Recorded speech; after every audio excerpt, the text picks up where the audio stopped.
네, 여러분 반갑습니다. 네, 저는 설춘환 캠퍼스의 설춘환 교수입니다. 자, 오늘부터는 부동산 상식과 관련된 6강의 강의를 스타팅 한번 해보도록 하겠습니다. 사실 부동산은 우리가 살아가는 동안에 뗄래야 뗄 수가 없는 그런 부분이 아니냐. 제대로 알고 투자를 해야 되겠다라고 하는 측면에서 이 강의를 만들게 되었습니다. 자, 오늘은 제1강 부동산 투자 워밍업 관련된 강의가 될 것 같습니다. 오늘 제 1강이니까 저의 소개를 잠깐 하면 저는 설춘환 캠퍼스의 대표, 저도 역시 이제 공부를 많이 했습니다. 그래서 한성대학교에서 박사를 수료했고요. 세종사이버대학교에서 겸임교수를 하고 있고 뭐 부동산 경매 처음 공부 등 많은 책들을 또 썼고요. 그 다음에 이제 유튜브 설춘환 캠퍼스를 운영하고 있습니다. 그 다음에 네이버 카페 설춘환 캠퍼스 운영하고 있는데 나중에 혹시 여러분들이 궁금한 것은 이 사이트에 Q&A, 수강생 Q&A 란이 있어서 질문을 해도 되겠습니다만 좀 많은 사람들과 좋은 인연, 그렇다면 저희 네이버 카페 설춘환 캠퍼스에 오시면 좋을 것 같습니다. 더불어서 이번 촬영도 역시 저희 동영상 사이트 설춘환 캠퍼스에 업로드 될 것으로 보입니다. 자, 여러분, 이 동영상 강의와 관련된 질문은 저희 설춘환 캠퍼스 수강생 Q&A란에 남겨주시면 제가 최선을 다해서 한 24시간 안에 답변을 드릴 수 있도록 최선을 좀 다해보도록 하겠습니다. 제1강이니까 이 동영상은 지적재산권에 의해서 보호되는 동영상이다. 무단 복제, 배포 시 형사상 처벌을 받습니다. 자, 여러분, 또다시 강의에 앞서서 최선을 다해서 강의하겠습니다. 정말 필요하고 알아야 될 내용만을 강의하겠습니다. 실전에서 자주 언급되는 부분을 강의하도록 하겠습니다. 최신의 내용을 가지고 유익하지만 재미있게 또 강의하도록 하겠습니다. 잘 따라오시면 좋을 것 같습니다. 자, 먼저 여러분 부동산 투자 완전 정복을 해야 되는데 어떤 것들을 좀 잘 알아야 할까? 먼저 여러분, 제가 이제 한번 6가지 정도를 한번 정해봤습니다. 그래서 살아가는 동안에 부동산 투자를 좀 잘 하려면 등기부 등본, 저희가 이제 등기사항 전부 증명서인데 그냥 등기부라고 하겠습니다. 그래서 등기부 정도는 좀 읽고 해석할 수 있어야 되지 않을까. 또 건축물 대장이나 토지 대장도 좀 읽을 수 있어야 되지 않을까 이런 생각이 들고요. 또 우리가 뭐 주택이나 또 상가나 오피스텔이나 임대차는 또 뗄래야 뗄 수 없다. 임대차에 대한 디테일. 그 다음에 또 저희가 여러분 어때요? 매매도 해볼 수 있겠죠? 아파트도 사고, 뭐 토지도 사고, 상가도 사고. 그래서 매매할 때는 또 어떤 것들을 또 중요하게 생각해야 할까? 그 다음에 기본적으로 또 법률을 좀 알아야 될 것 같아요, 여러분. 네. 뭐 이를테면 우리가 임대차 계약이 끝났는데 임차인이 안 나가. 그러면 명도소송 또는 점유이전 금지 가처분. 오히려 임대인이 보증금을 안 줘. 그러면 임대차 보증금 반환 청구 소송 또는 가압류 이런 절차를 또 이해할 수 있어야만 할 것 같다 이런 생각이 들어서요. 그래서 여러분들이 최소한 또 법률에 대한 개념은 좀 이해했으면 좋겠다라고 하는 점이 있고 그 다음에 아무래도 부동산은 또 대출과 세금은 뗄래야 뗄 수가 없는 부분이기 때문에 대출의 계략적인 어떤 개요 또 세금의 계략적인 개요 이런 것들을 좀 이해해야 되겠다. 마지막으로 각 부동산 종목별 어떤 좀 지역 분석, 물건 분석, 또 어떻게 해야 될 거냐 이런 부분들에 대해서 잘 아신다면 사실상 부동산 투자는 거의 완전하게 정복할 수 있지 않을까 이런 생각이 듭니다. 자, 여러분 그래서 제가 처음에 오히려 이제 이런 걸 한번 가져와 봤어요. 저희 이 강의가 좀 사진을 좀 많이 가져와서 많은 우리 시청자 여러분들, 수강생 여러분들께서 좀 재미있게 편안하게 좀 봤으면 좋겠다. 저희 이제 그 초보 부동산 투자자분들이 저한테 와서 교수님, 이 건물이 오피스텔인가요? 도시형 생활주택인가요? 그렇다면 또 이것은 주택인가요? 아닌가요? 이런 질문을 또 많이 하는 거거든요. 예. 그래서 지난번에 어떤 한 학생이 이런 사진을 찍어 왔어요. 이게 이제 강서구에 있는 사진인 건데 교수님, 이게 오피스텔입니까? 도시형 생활주택인가요? 이런 질문을 했어요. 예. 그러면 여러분 외관으로 봐서는 잘 모르겠다. 그죠? 이것이 정답입니다. 외관으로 봐서는 잘 모르겠다. 뭐 요거는 또 이렇게 오피스텔이라고 또 기재가 돼 있습니다, 여러분. 그래서 실제 이게 오피스텔이라고 기재가 돼 있다라고 해서 이건 오피스텔이다. 이렇게 이해하면 안 됩니다. 네. 그런 것은 여러분 어떤 서류를 좀 봐야 되는데 그게 뭐냐? 바로 건축물 대장입니다. 건축물 대장. 그래서 이게 오피스텔이냐? 도시형 생활 주택이냐? 네. 그럼 보세요. 자, 건축물 대장으로 판정이 가능하다. 여러분, 건축물 대장은 우리가 이제 기본적으로 정부24라고 하는 사이트에서 요거를 이제 발급받아 볼 수 있을 것 같고요. 각 뭐 구청이나 이런데 부동산 지적과 이런 데 가서도 발급을 받아볼 수 있을 것으로 보입니다.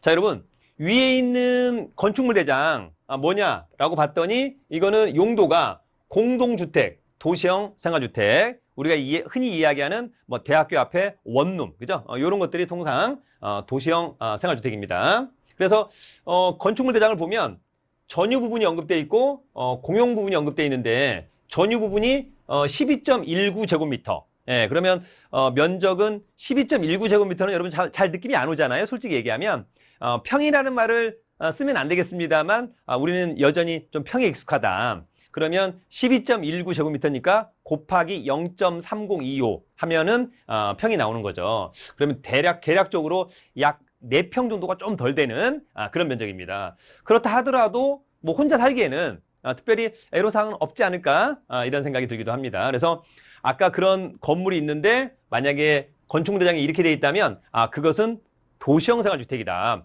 주택입니다, 여러분. 주택이다라고 하는 점. 반면에 그 건물에 건축대장을 발급받아 봤더니 만약에 이렇게 돼 있다. 여러분 용도에 뭐라고 돼 있어요? 용도에 정확하게 오피스텔. 그것은 오피스텔입니다.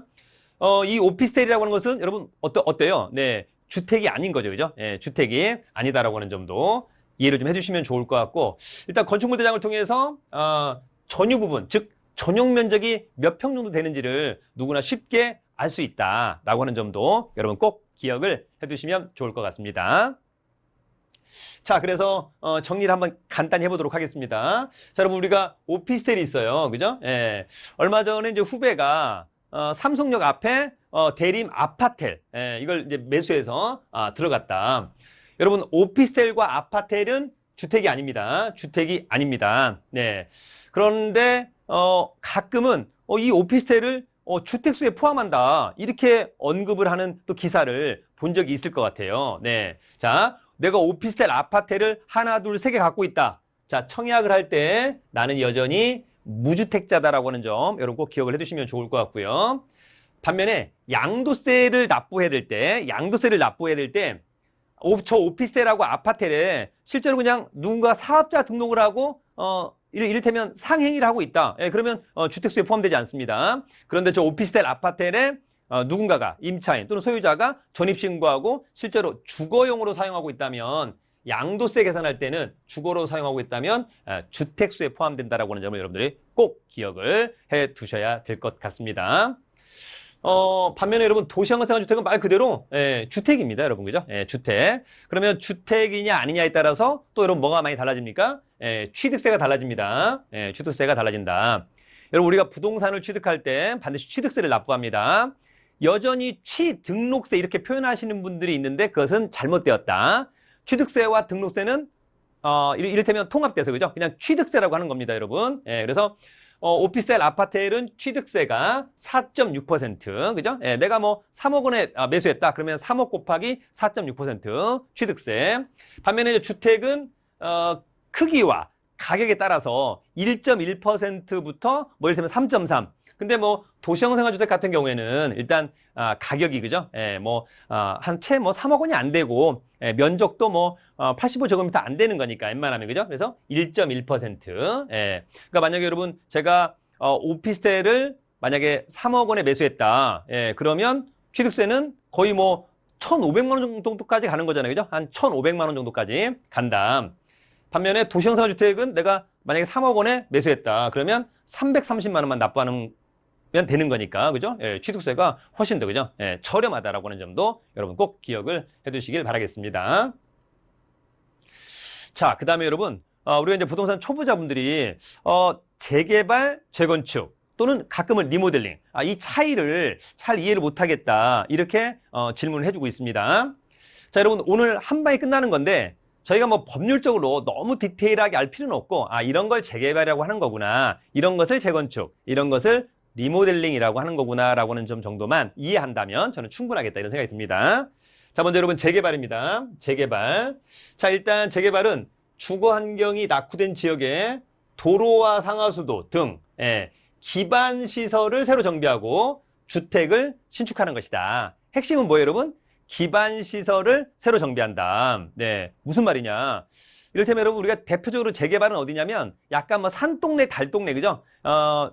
도로도 좁아, 그죠? 예, 상하수도 약간 열악해, 등등. 학교도 없어, 뭐 등등, 그죠? 예, 가장 중요한 것은 이제 그런 부분들, 그죠? 예, 그래서 그런 데는 일단 그림을 새로 그리는 거죠, 여러분, 그죠? 예, 이를테면 한남 뉴타운. 그러면 한강에서부터 약간 언더레이션, 도로도 되게 좁고 막 이러잖아요, 여러분, 그죠? 차도 다니기 어려운데 그런 데를 구역을 정해서 싹 쓸어버리고 도로도 널찍하게, 그죠? 뭐 상하수도, 그다음에 학교, 뭐 이를테면 기반시설 충분히 놓은 다음에 아파트를 새 걸로 짓는다. 그런 것을 우리가 재개발이라고 하고, 기본적으로 재개발은 여러분 공공사업이다라고 하는 점도 있습니다. 그래서 일명 수용권도 있다, 이렇게 정리를 하시면 좋을 것 같습니다.